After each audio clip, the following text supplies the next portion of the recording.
они включатся в эту Mana коалицию. Но начать должны жамағат себя, и кіріп должна қараңыз, начать чтобы этот потом процесс сама Украина. именно таки балаболством не было, вам казалось, не казалось, Спасибо, Ахмед, за эти что существенные я слова. что-то говорю.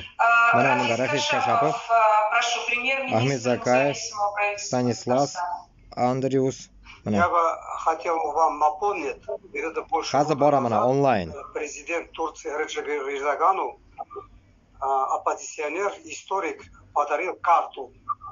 Там на этой карте было тюркские земли Российской Федерации.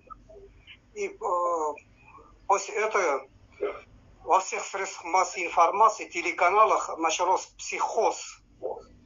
Типа как вот Реджеп Эрдоган, тюрки претендуют на земли Российской Федерации. Даже политики